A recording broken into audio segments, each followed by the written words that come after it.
पूर्णस्य पूर्णमादाय पूर्णमेवावशिष्यते। ॐ शान्ति शान्ति शान्तिः।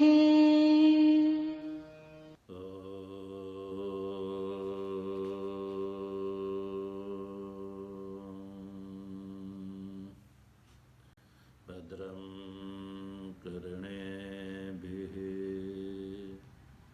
शृणुयाम देवाः।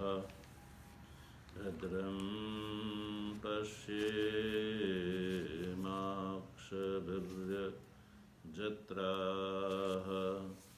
स्थिरैरङ्गैस्तुष्टुवागुंसस्तनूभिर्यशेम देवहितं यदायुः।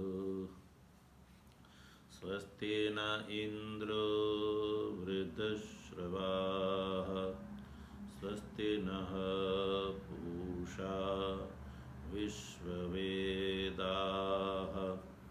स्वस्ति नस्तार्क्ष्यो अरिष्टनेमिः। स्वस्ति नो बृहस्पतिर्दधातु। ॐ शान्तिः शान्तिः शान्तिः। शङ्करं शङ्कराचार्यं केशवं बादरायणं सूत्रभाष्यकृतौ वन्दे भगवन्तौ पुनः पुनः। ईश्वरो गुरुरात्मेति मूर्तिभेद विभागिने व्योमवद्व्याप्तदेहाय दक्षिणामूर्तये नमः। ॐ शान्तिः शान्तिः शान्तिः।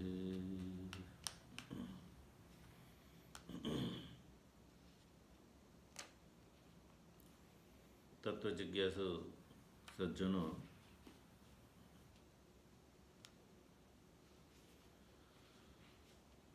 भगवत कृपा से हम लोग इस प्रेमपुरी आश्रम के संदर्भ में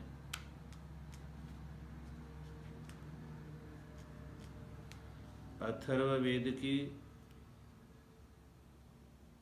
ब्राह्मण भाग की प्रश्नोपनिषद के षष्ठ प्रश्न का सभाष्य विचार कर रहे हैं।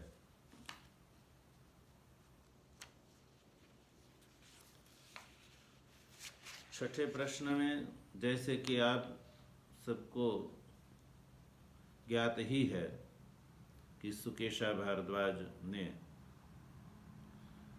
महर्षि पिपलाद जी के प्रति 16 कला वाले पुरुष के संबंध में प्रश्न किया है कि वो पुरुष कहाँ है, वह असौ पुरुषः। उसके उत्तर में पिपलाद जी ने कहा, इहेव अंतः शरीरे सौम्य स पुरुषः। वो जो हे सौम्य, तुमने जिस 16 कला वाले पुरुष के विषय में जो पूछा है, वो पुरुष इस शरीर के अंदर ही है। हृदय पुंडरिक आकाश के मध्य में ही वो विद्यमान है। और साथ में ये भी बताया कि यस्मिन् एताः षोडश कलाः प्रभवन्ति। और उसके अस्तित्व का जो है वो प्रमाण यही है कि इसी से ही इसमें जो है ये जो 16 कला जिसको आगे इसका नामोल्लेख किया जाएगा, वो 16 कलाएं उससे ही जो है प्रभवंती यानी उत्पन्न होती है। तो ये जो अब 16 कला वाला जो पुरुष है, उसकी ये कला ये जो है वो उपाधि है, और उपाधि का अविद्या के कारण ये 16 कला पुरुष की उपाधि है। विद्या के द्वारा उपाधि का अपनय कर लेने पर वो जो है पुरुष जो है वो अकल रूप से, निष्कल रूप से जो है वो दिखाना है, उनका दर्शन कराना है। निष्कल रूप से अपने आत्मा से अभिन्न रूप से बोध होने पर ही ये मोक्ष प्राप्त हो सकता है। इसलिए यहाँ पर ये जो वैदिक सिद्धांत है, ये जो कला है वो पुरुष से अव्यतिरिक्त है, चैतन्य से अव्यतिरिक्त है, और उत्पन्न होती स्थित होकर के रहती है और लीन होती है, वो चैतन्य से अव्यतिरिक्त है, इसलिए मिथ्या है। और इस उपाधि के माध्यम से ही उसका बोध होता है, उसका प्रतिपादन भी जो है वो उपाधि के कारण ही होता है। इसलिए 16 कला का प्रभाव उत्पत्ति स्थिति और लय उससे बताया। अब इस सिद्धांत को दृढ़ करने के लिए भगवान भाष्यकार यहाँ पर जो है विज्ञानवादी बौद्ध का मत उपस्थित करते हैं। विज्ञानवादी बौद्ध का मत जो है श्रुति विरुद्ध है, इसलिए उनका जो है मत है वो भ्रम युक्त है। ये बात जो है शास्त्रार्थ के द्वारा कहते हैं। और विज्ञानवादी बौद्ध का ये कहना है कि अग्नि के संयोग से जैसे घृत द्रवावस्था को प्राप्त होता है, वैसे ही जो है अहम आकार जो आलय विज्ञान है, वो अहम आकार जो आलय विज्ञान ही वासना के कारण विषय के आकार के रूप में उत्पन्न होता है। तो इस तरह से विज्ञानवादी बौद्ध के मत के अनुसार ज्ञान और ज्ञेय एक है। ये जो उनका मानना है वो असंगत है।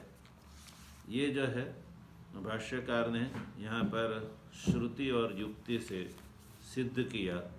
और हम लोग जो है कल अंत में हमने ये कहा था, इस पंक्ति को उठाया था कि नहीं तत्सिद्धम मृतम इव उज्जीवयितुम पुनः अन्यथा कर्तुम शक्यते वैनाशिक शते अपि। और कहा था कि तत्सिद्धम, तत्सिद्धम माने ज्ञान और ज्ञेय का जो भेद है वो जो है वो सिद्ध ही है। तो ऐसे ज्ञान और ज्ञेय का भेद जो सिद्ध है, उस सिद्ध भेद को एक शतयेपि कई एक जो है वैनाशिक आकर के इकट्ठा हो जाए और शास्त्रार्थ करे, तब भी जो है उस भेद को जो है वो अन्यथा नहीं कर सकते। यानी ज्ञान और ज्ञेय में जो भेद की सिद्धि है उसको अन्यथा नहीं कर सकते हैं। और किस प्रकार से अन्यथा वो नहीं कर सकते हैं, किस प्रकार से वैनाशिकों के द्वारा भेद को अन्यथा सिद्ध करना असंभव बात है। ये दृष्टांत के द्वारा बता रहे कि जैसे मृतम इव उज्जीवयितुम पुनः, जैसे मरे हुए व्यक्ति को पुनः जीवित करना जैसे असंभव है, कोई नहीं कर सकता है मरे हुए को, वैसे ही जो ज्ञान और ज्ञेय का जो भेद है वो सिद्ध है। तो ऐसे सिद्ध भेद को कई एक वैनाशिक, कई एक जो है विज्ञानवादी जो है आकर के शास्त्रार्थ करेंगे, तब भी उस भेद को अन्यथा नहीं कर सकते हैं। तो इस तरह से ज्ञान और ज्ञेय का जो है भेद सिद्ध ही है। ये जो है विज्ञानवादी बौद्ध का यहाँ पर खंडन कर दिया। विज्ञानवादी बौद्ध ज्ञान और ज्ञेय में ज्ञेय को एक मानते, ज्ञान ही अहमाकार आलय विज्ञान ही विषय के रूप में वो उत्पन्न होता है और नष्ट होता है। ये जो विज्ञानवादी बोध का मानना, ये भ्रांति है उनकी। अब देखो आगे एक शंका की जा रही है इस विषय में।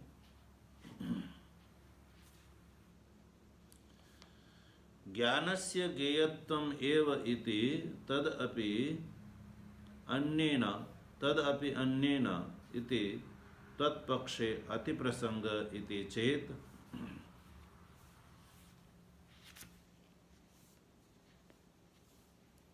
शंका है कि ज्ञानस्य, वैनाशिक की शंका है, अनवस्था दोष की शंका कर रहे वैनाशिक कि जो ज्ञान है वो स्व से व्यतिरिक्त ज्ञेयत्व नियम पक्ष है। अनवस्था जो है दोष आएगा, ऐसा वैनाशिक का कहना है। ज्ञान से ज्ञेय जो है व्यतिरिक्त है, ऐसा यदि कहेंगे तो उस पक्ष में अनवस्था दोष आएगा। कैसे अनवस्था दोष? वो पूर्व पक्षी की शंका के द्वारा पूर्व पक्षी कहते हैं कि ज्ञानस्य ज्ञेयत्वम् एव इति, ज्ञानस्य जो ज्ञान में, ज्ञान जो है उसमें ज्ञेयत्व ही है। ज्ञानस्य ज्ञेयत्वम् इति तदपि अन्येन इति, इस न्याय से ये जो ज्ञान है वो ज्ञान भी अन्य के द्वारा ज्ञेय होगा। ज्ञान भी जब अन्य के द्वारा ज्ञेय होगा तो फिर वो जो अन्य के द्वारा ज्ञेय है वो भी अन्य से ज्ञेय होगा। ज्ञान में ज्ञेयत्व ही है। इस न्याय, ये जो है न्याय है, उस न्याय से वह जो ज्ञान है वो भी अन्य के द्वारा ज्ञेय होगा। तो इस प्रकार जो है विज्ञानवादी बौद्ध जो है सिद्धांति को कहते हैं कि तत्पक्षे अति प्रसंग, तत्पक्षे माने आपके पक्ष में, ज्ञान और ज्ञेय में भेद रूप पक्ष में अनवस्था अति प्रसंग यानी अनवस्था दोष आएगा। इति चेत, ऐसा यदि विज्ञानवादी बौद्ध कहते हैं तो उत्तर देते हुए कहते हैं कि इति चेत न, ये भी नहीं कह सकते। अनवस्था दोष की शंका जो है वो नहीं कर सकते।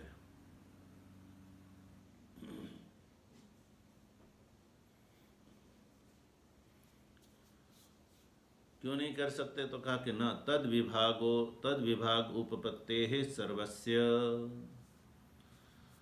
समाधान किया विज्ञानवादी बौद्ध का, क्योंकि उसकी दृष्टि से ज्ञानस्य ज्ञेयत्वमेव, ज्ञान में भी ज्ञेयत्व मानते हैं वो, तो ज्ञान भी ज्ञेय ही है। इस पक्ष में जो है अनवस्था दोष की शंका पूर्व पक्षी ने की है। तो भाष्यकार उत्तर देते हुए कहते हैं तद विभाग उपपत्ते, ऐसा वो नहीं कह सकते। तद विभाग में तद का अर्थ है ज्ञान और जो है ज्ञेय का विभाग है। ज्ञान और ज्ञेय का जो विभाग सर्वस्य उपपत्ति है। सर्वस्य माने सभी जगह जो है ज्ञान और ज्ञेय रूप से विभाग करना संभव ही है। सब जगह आप कर सकते हैं। ये जो विभाग है संपूर्ण पदार्थों में जो है, जो भी आप पदार्थ लीजिए उस पदार्थ का ज्ञान और वो ज्ञान और ज्ञेय रूप से उनका विभाग करना संभव ही है। घट विषय ज्ञान और घट जो है, घट के अंदर ज्ञेयत्व जो है वो जानने योग्य, और घट विषय ज्ञान उसका विभाग करना जो है सर्वत्र जैसे संभव ही है। इसलिए अनवस्था दोष की प्राप्ति नहीं होगी। यदा हि सर्वं ज्ञेयं कस्यचित् तदा तद व्यतिरिक्तं ज्ञानम एव इति द्वितीयो विभाग एव अभ्युपगम्यते। वैनाशिकैः न तृतीयः तद विषये इति अनवस्था अनुपपत्ति ही। अब ये जो सूत्र रूप से उत्तर दिया उसी का ही जो है विशेष रूप से खोल करके भाष्यकार समाधान कर रहे हैं। तद विभाग उपपत्ति सर्वस्य, ये जो है सूत्र रूप से उत्तर हुआ, उसको और स्पष्ट करते हुए भाष्यकार ने कहा कि यदा ही सर्वं ज्ञेयं कस्यचित्, यदा माने जब,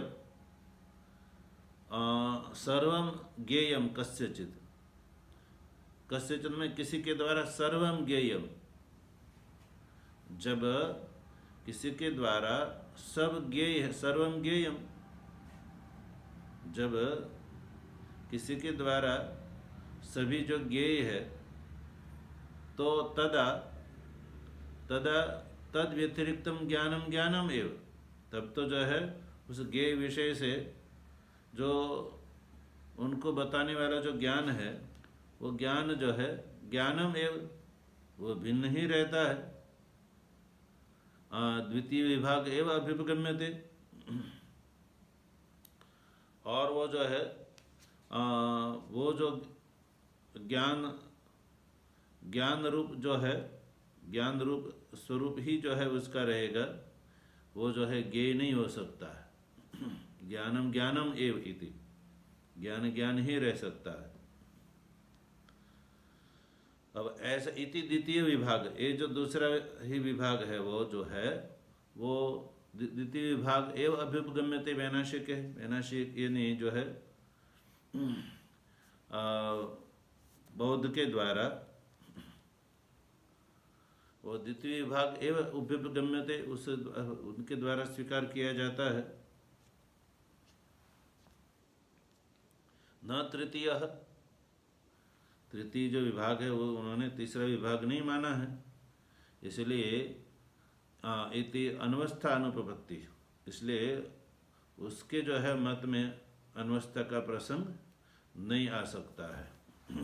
अब कहते हैं कि ज्ञानस्य स्वेन एव अविज्ञेयत्वे सर्वज्ञत्व हानि इति चेत, जो है शंका की जा रही है पूर्व पक्ष के द्वारा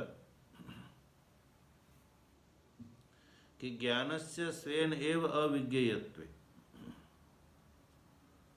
सर्वज्ञत्व हानि इति चेत, कहते हैं जो ज्ञान है वो स्वेन एव अविज्ञेयत्वे, खुद के द्वारा ही जब वो अविज्ञेय रहेगा, ज्ञान जो है वो खुद से ही जब नहीं जाना जाएगा, अविज्ञेय रहेगा, तो फिर उस ज्ञान से जो है, उस ज्ञान में जो सर्वज्ञत्व है, ज्ञान के सर्वज्ञत्व की जो है वो हानि होगी। सर्वज्ञत्व हानि ही, सर्वज्ञत्व की हानि हो सकती है।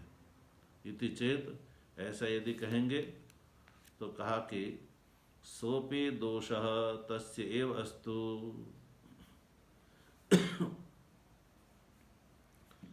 तो सिद्धांत ने उत्तर दिया कि सोपि दोषः, सोपि माने वह दोष भी, यानी वो दोष यानी ज्ञान में जो है सर्वज्ञत्व की जो हानि, जो रूप शंका है, वो भी तस्य एव अस्तु, यानी तुम्हारे पक्ष में ही होगा, यानी वैनाशिक के पक्ष में ही होगा सर्वज्ञत्व की हानि रूप दोष। किम तन निर्वहणेन अस्माकं अनवस्था दोषश्च ज्ञानस्य ज्ञेयत्व अभ्युपगमात् अवश्यं च वैनाशिकानां ज्ञानम ज्ञेयम्। कहते हैं किम तन निर्वहणेन अस्माकं, तो फिर जब कहा कि वो दोष तो तुम्हारे ही पक्ष में आता है, सर्वज्ञत्व हानि रूप जो दोष है जब तुम्हारे ही पक्ष में आता है, तो फिर किम निर्वहणेन अस्माकं, उसका निर्वहन करना की आवश्यकता हमको क्या है? उसको हम क्यों ढोवे, उसको, उस दोष को हम क्यों ढोवे? तुम ही हटाओ उस दोष को। और दूसरी बात, अनवस्था दोषश्च, अनवस्था दोष की जो बात है वो भी अनवस्था दोष भी ज्ञानस्य ज्ञेयत्व अभिगमात अवश्यम च वैनाशिकानाम ज्ञानम ज्ञेय। अनवस्था दोष जो है ज्ञान को ज्ञेय मानने से, ज्ञानस्य ज्ञेयत्व अभिगमात यानी ज्ञान को ज्ञेय मानने से जो अनवस्था दोष है वो भी वैनाशिक के पक्ष में ही आएगा, यानी आपके पक्ष में ही आएगा, क्योंकि वैनाशिकानाम ज्ञानम ज्ञेयम, वैनाशिकों के पक्ष में तो जो है उनके अनुसार तो ज्ञान को भी जो है उन्होंने अवश्य ज्ञेय माना ही है, इसलिए उसके पक्ष में ही आएगा। इसलिए जो है ज्ञान जो है अपने से ही ज्ञेय न हो सका, इसलिए जो है उनके वहाँ अनवस्था दोष की उपस्थिति बनी रहेगी, उस अनवस्था उनके वहाँ अनिवार्य है। ये बात आगे भाष्यकार लिखते हैं कि स्वात्मना च अविज्ञेयत्वेन अनवस्था अनिवार्या। स्वात्मना अविज्ञेयत्वेन कि खुद के द्वारा ही जो है ज्ञान ज्ञेय न हो सका तो फिर अनवस्था अनिवार्य, वो जो है अनवस्था जो है उनके आपके पक्ष में अनिवार्य ही है।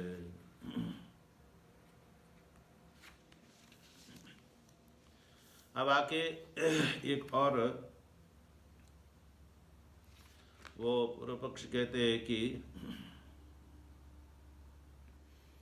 कि ज्ञान को तुम अज्ञेय मानोगे, यानी ज्ञान ज्ञेय में भेद मानोगे तो तद व्यवहार असिद्धि। पूर्व पक्षी सिद्धांति को कहते हैं कि तुम्हारे पक्ष में व्यवहार सिद्ध नहीं हो पाएगा, और जो है ज्ञानांतर को आप जो ज्ञेय मानेंगे तो अनवस्था दोष जो है पूर्व पक्षी कहते हैं तुम्हारे पक्ष में भी आएगा। इस प्रकार से शंका करते हैं कि समान एव अयम दोष इति चेत, ये जो अनवस्था दोष है वो तो दोनों में समान ही होगा। इति चेत यदि ऐसा पूर्व पक्षी कहते हैं तो कहते इति चेत न, ये नहीं कह सकते। क्यों नहीं कह सकते हैं? तो उत्तर देते हुए कहते हैं ज्ञानस्य एकत्व उपपत्तेः।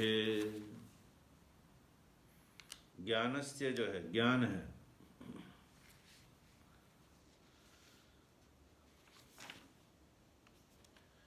ज्ञान में एकत्व सिद्ध ही है।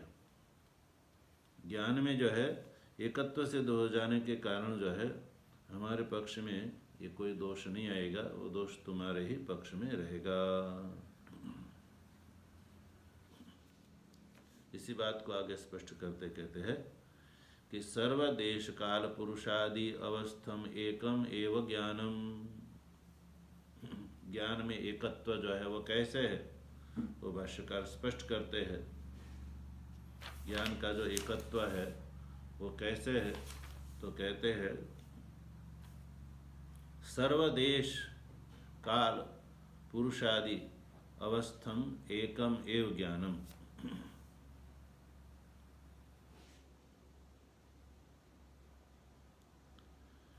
कहते हैं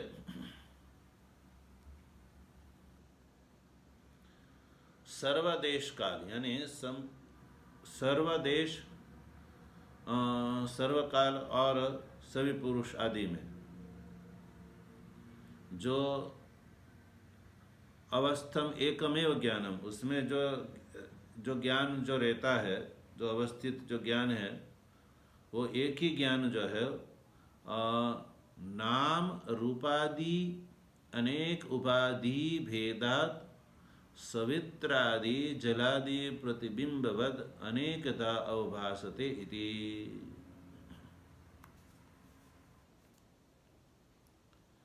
कहते हैं कि देखो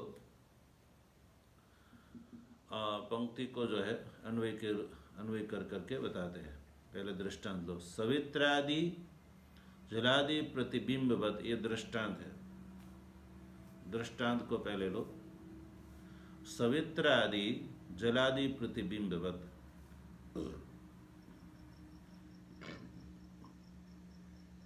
सवित्रादि जलादि जलादि में जैसे प्रतिबिंब है, जलादि में जो अनेक पात्र है, उस अनेक पात्र में जो है जल भरा हुआ है, तो उसमें सवित्र आदि का जो प्रतिबिंब है, सविता सूर्य तो एक ही है, एक सूर्य होते हुए भी प्रतिबिंब जो है वो जितने जल पात्र है उन जल पात्रों में अनेक रूप से जैसे प्रतीत होता है, अवभासते यानी प्रतीत होता है। वैसे ही ठीक इसी प्रकार से सर्वदेश काल पुरुषादि अवस्थम एकमेव ज्ञानम, सर्वदेश जो है, देश है, काल है और पुरुष आदि में जो अवस्थित जो है एकमेव ज्ञानम, एक ही जो ज्ञान है वो एक ही ज्ञान नाम रूपादि अनेक उपाधि भेदात, नाम रूपादि अनेक जो है उपाधि के भेद से जो है वो अनेक रूप से जो है भाषित होता है। वस्तु तो वो एक ही है किंतु अनेक रूप से वो भाषित होता है। इसलिए न असौ दोषः, इसलिए जो है पूर्व पक्षी के द्वारा ये जो दोष यहाँ पर बताया अनवस्था, वो अनवस्था दोष जो है हमारे पक्ष में नहीं आता है। तथा च इह इदम उच्यते, और इसलिए जो है यहाँ पर तथा च इह इदम उच्यते, तथा च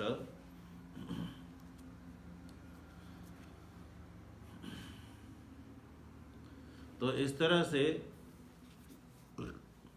चैतन्य जो है वो एक है,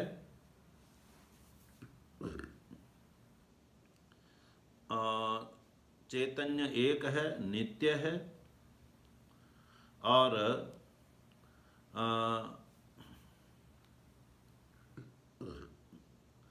ये जो दृश्यमान जगत है उससे वो भिन्न है, इसलिए वो सत्य होने से संपूर्ण जगत का अधिष्ठान रूप से उसकी उपपत्ति होती है। इसलिए उस चैतन्य के अंदर जो है कलाओं का जो अध्यारोप है वो अध्यारोप आत्मा की प्रतिपत्ति के लिए ही कहा गया है। इसी बात को ध्यान में रख करके भाष्यकार ने संक्षेप से कहा कि तथा च इह इदम उच्यते, तथा च के जैसे कि यहाँ पर इह मन इस जगह इदम उच्यते, इदम यानी ये कलाओं का अध्यारोप जो है वो बताया गया है। तो यहाँ तक के ग्रंथ में ये बताया कि सिद्धांत में जब चैतन्य एक है, नित्य है और जगत से भिन्न है और सत्य है, सत्य होने से ही वो जो है उसमें अधिष्ठानत्व की उपपत्ति होती है, इसलिए उस चैतन्य रूप अधिष्ठान के अंदर कलाओं का जो है अध्यारोप जो किया गया वो इसलिए किया गया कि आत्म प्रतिपत्ति के लिए यहाँ पर किया गया है। इसलिए चैतन्य जो है वो नित्य होने के साथ साथ अधिष्ठान होने के कारण ही यह यानी यहाँ पर जो ये तथा च इह में अभिप्राय है श्रुतौ, इह यानी श्रुतौ, इस श्रुति में इदम यानी जो है कला का अध्यारोपण, उच्चते यानी कहा गया है। तो सज्जनों, इस तरह से विज्ञानवादी बौद्ध के पक्ष का निराकरण करते हुए शून्यवाद और नैयायिक के पक्ष का और चार्वाक के पक्ष का भी इसी के साथ निराकरण समझना चाहिए। क्योंकि चैतन्य जो है नित्य है और कलाओं का वो अधिष्ठान है, ये बात जो है सिद्ध होने पर श्रुति में यहाँ पर जो है कलाओं के अध्यारोपण को बताया गया है।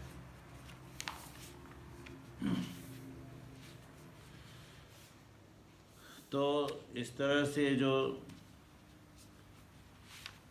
सिद्धांत बताया कि चैतन्य से अव्यतिरिक्त यानी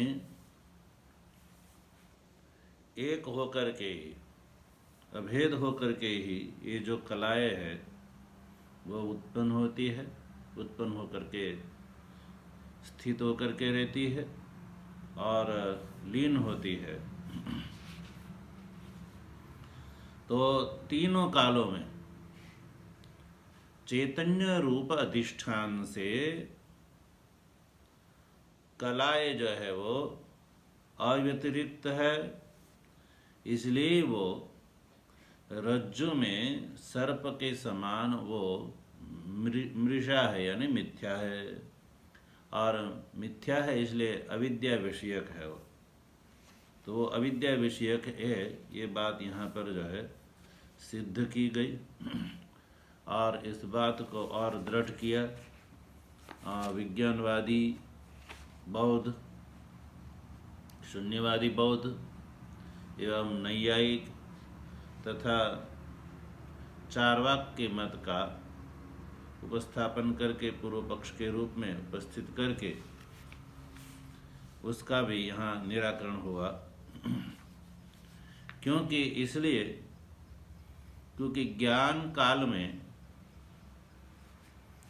विषय रहे, विषयों की सत्ता हो, ऐसा कोई नियम नहीं है,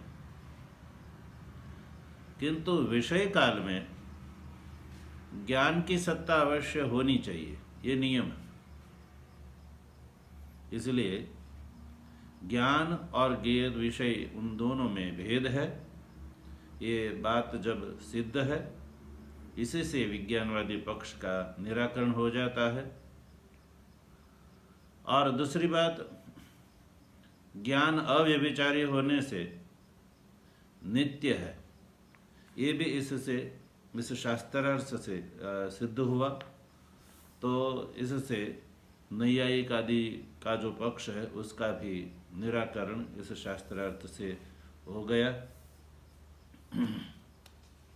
अतः जो है इससे ये निश्चित हुआ कि ये जो षोडश कलाएं है वो पुरुष की जो है उपाधि है, अविद्या विषयक उपाधि है, और अविद्या के कारण जो है पुरुष निष्कल होते हुए भी वो सकल इव अविद्या लक्ष्यते, सकल के समान यानी कला वो सकल हो ऐसा जो है वो पुरुष लक्षित होता है अविद्या के कारण। इसलिए इस ज्ञान के द्वारा उपाधि विद्या के द्वारा जो है ये उपाधि रूप जो कला है उसका अपनयन करने पर वो जो निष्कल पुरुष है वो केवल मात्र रूप से वो दर्शन करने योग्य है। इसलिए ही जो है प्राणादि कलाओं का प्रभाव उस पुरुष से यहाँ पर बताया गया है। यस्मिन् एताः षोडश कलाः प्रभवन्ति, इस श्रुति वाक्य के माध्यम से।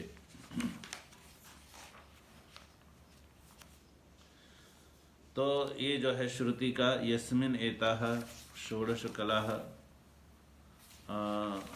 प्रभवन्ति, ये जो श्रुति वाक्य का यहाँ पर भाष्य हो गया और उस श्रुति के माध्यम से स्वसिद्धांत जो है वो विज्ञानवादी इत्यादि जो है मत का उपस्थापन करके स्वसिद्धांत को यहाँ पर दृढ़ किया गया भाष्यकार के द्वारा।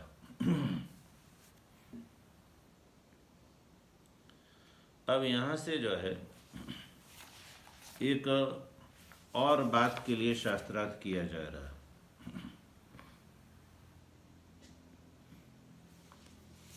अब वो शंका का स्वरूप ऐसा है कि ज्ञान को यहाँ पर भाष्यकार ने शास्त्रार्थ के द्वारा नित्य सिद्ध किया, चैतन्य को नित्य सिद्ध किया।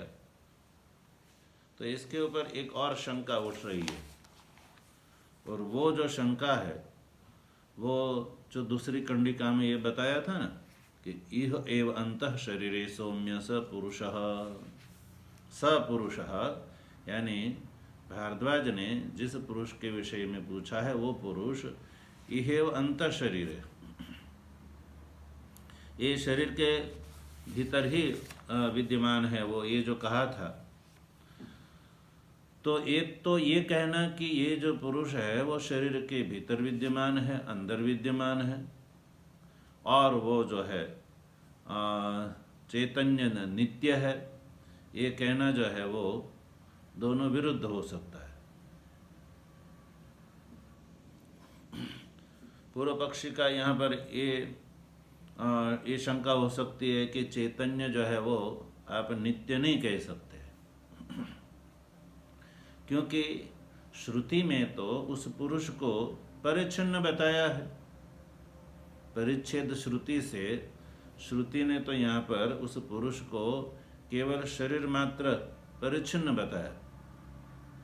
तो परिच्छिन्न जो होता है वो अनित्य होता है, जैसे घट है, घटादि जो है वो परिच्छिन्न होने से जैसे वो अनित्य है, वैसे ये जो पुरुष है उस पुरुष को, पुरुष की शरीर मात्र जो है उपस्थिति यहाँ पर बताई, तो इस जो है परिच्छेद श्रुति से घटादि के समान वो पुरुष अनित्य सिद्ध होता है। इसलिए आप चैतन्य को नित्य नहीं कह सकते हैं। इस प्रकार की जो शंका है उस शंका को ध्यान में रख करके भाष्यकार इस शंका का भी निराकरण होना चाहिए। अतः यहाँ से आगे उस शंका का निराकरण करते हैं। देखो पंक्ति पढ़ते हैं। ननु श्रुतेः इहैवान्तः शरीरे परिच्छिन्नः कुंडबदरवत् पुरुषः इति, ये जो है शंका वाक्य है। कहते हैं यह एव अंतः शरीरे, ये जो श्रुति वाक्य है उस श्रुति वाक्य में पुरुष को परिच्छिन्न बताया है। परिच्छिन्न माने एक शरीर के घेरे में ही उसको बताया है। वो घेरा किस प्रकार का है तो उसको दृष्टांत के द्वारा बताया। कुंड बदरवत, कुंड यानी कटोरा, कटोरा के अंदर जैसे बद्री फल आप रख देंगे तो वो जो बद्री फल है उस कटोरे के अंदर रखा हुआ है, तो वो बद्री फल कटोरे से घिरा हुआ माना जाएगा। वो बद्री फल कटोरे के अंदर ही है, फिर कटोरे से बाहर नहीं है। तो रखे हुए बद्री फल को कटोरे ने घेर के रखा हुआ, इसलिए जो बद्री फल है वो कटोरे की जो दीवार है उससे वो परिच्छिन्न हो गए बद्री फल। ठीक इसी प्रकार से जब इस श्रुति में इहेव अंतः शरीरे ये जो कहा गया, तो ये जो है शरीर को आप यहाँ दृष्टांत के माध्यम से कुंड समझ लीजिए, और ये जो पुरुष है वो यहाँ पर बद्री फल स्थानीय हो गया। तो जैसे कुंड में बदर कुंड से परिच्छिन्न है, वैसे ये शरीर में जो ये पुरुष है वो शरीर से परिच्छिन्न हुआ। तो श्रुति ने खुद जो है पुरुष को शरीर परिच्छिन्न यहाँ पर बताया है। इसलिए जो परिच्छिन्न होते हैं वो अनित्य होते हैं, जैसे घटादि है वो मृतिका से वगैरह से परिच्छिन्न होने से जैसे वो अनित्य है, उसका नाश हो जाता है। तो आप ये जो पुरुष है उसमें भी अनित्यत्व दोष आता है, इसलिए चैतन्य को आप जो है नित्य नहीं कह सकते हैं। ये एक नई शंका है, यहाँ से उसका निराकरण किया जाएगा भाष्यकार के द्वारा। तो उस जो शंका है उसका इनकार करने के लिए न पद है, इति न से उसको अस्वीकार करके उसका उत्तर देंगे। न प्राणादि कला कारणत्वात्। कहते हैं ये नहीं कह सकते।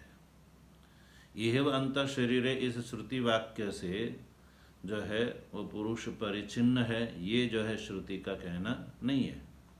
क्योंकि वो जो पुरुष है वो प्राणादि कला का कारण है। प्राणादि कला कारणत्वात् यानी प्राणादि जो जिसका आगे नामोल्लेख है, उस प्राणादि कला का वो कारण होने से वो केवल शरीर में ही परिच्छिन्न है, इसलिए वो अनित्य है, ऐसा नहीं कह सकते हैं।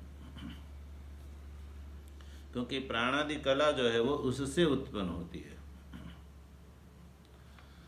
और दूसरी बात ये भी है, श्रुति में जो है शरीरांतस्थत्व जो मात्र कहा गया वो प्रत्यक्त्व की विवक्षा से कहा गया है, परिच्छेद की विवक्षा से यहाँ पर नहीं कहा गया है। और यदि उस श्रुति परिच्छेद की विवक्षा से ही जो पुरुष का शरीर अंतस्थत्व श्रुति को यदि मान्य होता तो फिर उत्तर वाक्य के साथ उसका विरोध आता। उत्तर वाक्य में जैसे अगली कंडिका में उन्होंने ईक्षण किया और ईक्षण करने के बाद जो है उससे प्राणादि कलाएं उत्पन्न हुई, ये जो आगे उत्तर वाक्य आ रहा है, उत्तर ग्रंथ आ रहा है, तो उस उत्तर ग्रंथ के साथ जो है विरोध होगा। क्योंकि जो पुरुष को यहाँ पर शरीर अंतः बताया उसी से ही कलाओं की उत्पत्ति आगे बताई जा रही है।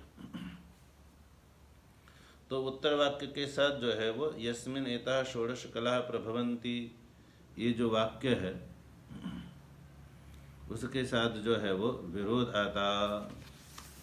और यहाँ पर जो है यस्मिन् एताः षोडश कला प्रभवन्ति, ये जो उत्तर वाक्य है उससे उत्तर वाक्य के साथ विरोध समझना। क्योंकि यह अंत शरीरे सौम्य स पुरुषः कह करके उसके बाद वाक्य आया यस्मिन् एताः षोडश कला प्रभवन्ति, जिससे ये षोडश कलाएं जिससे उत्पन्न होती है वो पुरुष है, वो शरीर के अंत है, ये कहा। तो यहाँ पर परिच्छेद की विवक्षा से नहीं कहा गया है, किंतु प्रत्यक्त्व की विवक्षा से जो है पुरुष की शरीर अंतस्तत्व स्थिति मानी है।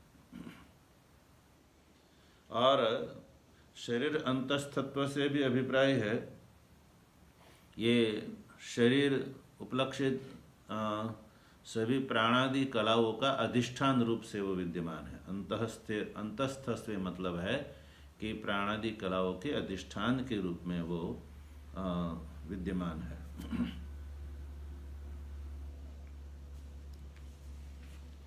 इसलिए इस बात को ध्यान में रख करके देखो आगे भाष्यकार लिखते हैं, पंक्ति पढ़ते हैं, न हि शरीर मात्र परिच्छिन्नस्य प्राण श्रद्धादीनां कलानां कारणत्वं प्रतिपत्तुं शक्नुयात्। दूसरी बात ये भी है कि यदि शरीर मात्र परिच्छिन्न उसको मानते, जैसे पूर्व पक्षी कहते हैं, तो शरीर मात्र परिच्छिन्न उसको मानते हैं, तो फिर आगे के ग्रंथ में यानी अगली कंडिका में प्राण श्रद्धादि जो कलाएं है उसका कारण बताया है पुरुष को, यानी यही पुरुष से प्राण श्रद्धा इत्यादि कलाएं उत्पन्न होती है, ऐसा कहा गया है। तो अब जो है वो प्रतिपत्तुम न शक्नुयात्, शरीर मात्र परिच्छेद मानेंगे,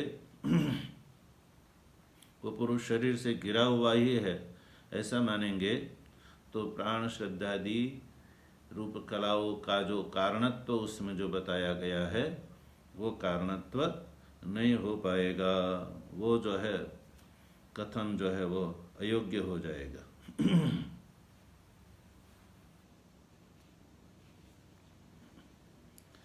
इसलिए जो शरीर मात्र परिच्छिन्न जो चैतन्य है यदि है श्रुति को अभिष्ट, तो वो भला प्राणादि कलाओं का वो कारण कैसे हो सकता है? उससे प्राणादि कला की उत्पत्ति कैसे हो सकती है?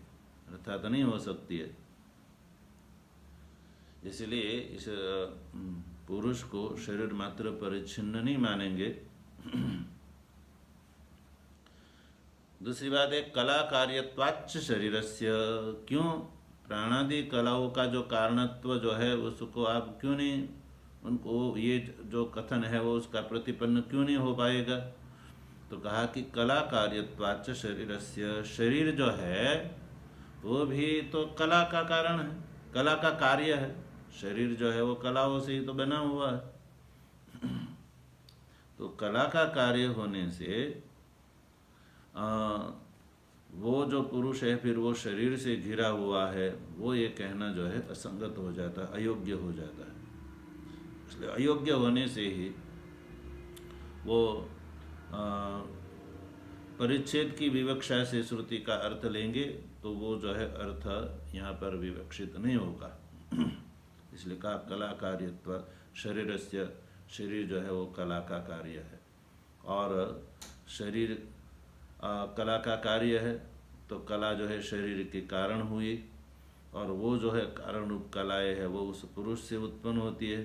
तो भला जिस पुरुष से कलाएँ उत्पन्न होती है उस कला से उत्पन्न हुआ ये जो शरीर है, उस शरीर मात्र में उसकी परिस्थिति जो है कैसे हो सकती है?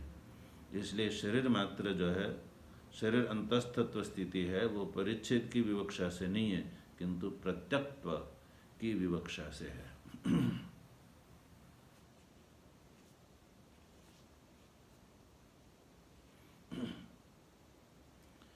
क्योंकि देखा ये जाता है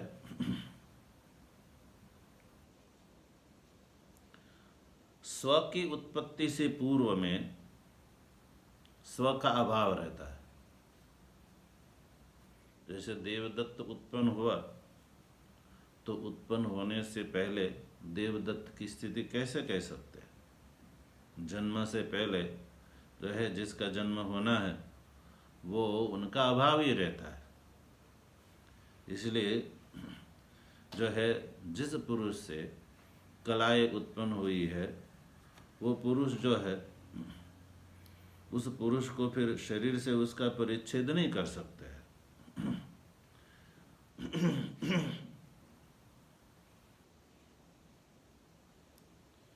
अतः भाष्यकार आगे लिखते हैं न हि पुरुष कार्याणां कलानां कार्यं सत् शरीरं कारण कारणं स्वस्य पुरुषं कुंडं बदरम इव अभ्यंतरी कुर्यात्।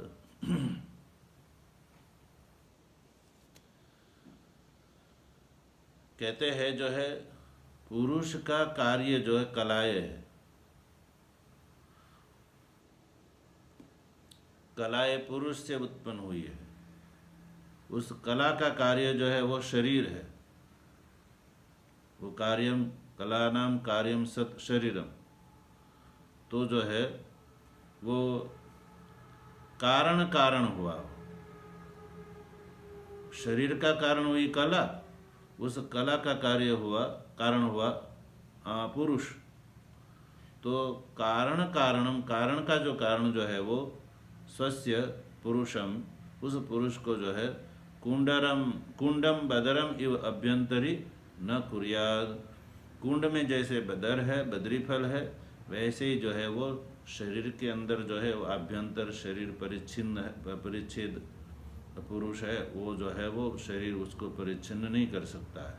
कुंड में बदर की तरह इसको जो है ये शरीर जो है उसको परिच्छिन्न नहीं कर सकता है। तो इस तरह से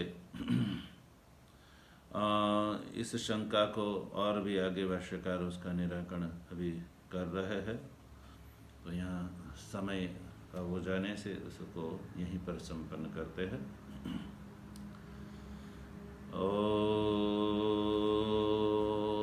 भद्रं कर्णेभिः शृणुयाम देवाः, भद्रं पश्येमाक्षभिर्यजत्राः, वक्षभिर्यजत्राः स्थिरैरङ्गैस्तुष्ट्वागुंसस्तनूभिर्व्यशेम देवहितं यदायुः स्वस्ति न इन्द्रो वृद्धश्रवाः स्वस्ति नः पूषा विश्ववेदाः स्वस्ति नस्तार्क्ष्यो अरिष्टनेमिः स्वस्ति नो बृहस्पतिर्दधातु ॐ शान्तिः शान्तिः शान्तिः।